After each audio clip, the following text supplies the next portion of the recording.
Tomato fry అయిపోయిందండి, moisture అంతా పోయింది. సో కూల్ అయ్యే వరకు వెయిట్ చేద్దాము. స్టవ్ ఆఫ్ చేస్తున్నాము. దీంట్లో కొద్దిగా గ్రౌండ్ నట్ వేసుకుంటాము, కొద్దిగా గ్రౌండ్ నట్ యాడ్ చేస్తున్నాను. కొంచెం బెల్లం కూడా కొద్దిగా వేద్దామండి. కొద్దిగా బెల్లం కూడా వేసానండి. సో ఇప్పుడు కొద్దిగా లిటిల్గా వాటర్ యాడ్ చేసి గ్రైండ్ చేసుకుందాం. కొద్దిగా హాట్ వాటర్ కొంచెం కూల్ అయినాక వాటర్ని కొంచెం యాడ్ చేస్తాం అన్నమాట కొద్దిగా. సో ఇప్పుడు గ్రైండ్ చేసుకుందాము.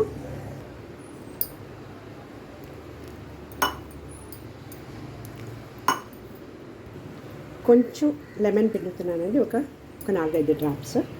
సో అయిపోయింది. కొద్దిగా ఇంకొకసారి మిక్సీలో వేస్తాం. పోపుకి 2 టేబుల్ స్పూన్ ఆయిల్ వేస్తానండి. కొంచెం ఆవాలు వేసుకుందాం, కొద్దిగా ఇంగువ,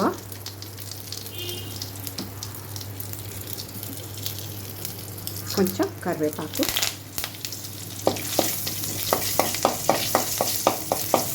ఇప్పుడు గ్రైండ్ చేసి పెట్టుకున్న పేస్ట్ని యాడ్ చేద్దాము.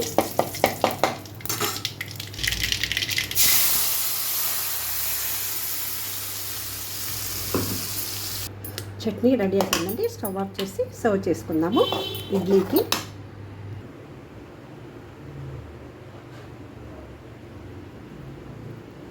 సో మీరు కూడా ట్రై చేయండి ఒకసారి ఇలాగా. నా ఛానల్ ఫస్ట్ టైం చూసుకున్నట్లయితే సబ్స్క్రైబ్ చేసి, షేర్ చేసి, లైక్ చేసి, గంట బెల్ ప్రెస్ చేసి ఆల్ అనే ఆప్షన్ని క్లిక్ చేయండి. అప్పుడే నేను ఏమైనా కొత్త వీడియోస్ పెట్టినప్పుడు మీకు నోటిఫికేషన్ వస్తుంది, మీరు చూడొచ్చు, నాకు సపోర్ట్ చేయొచ్చు. Please support my channel. Thank you for watching.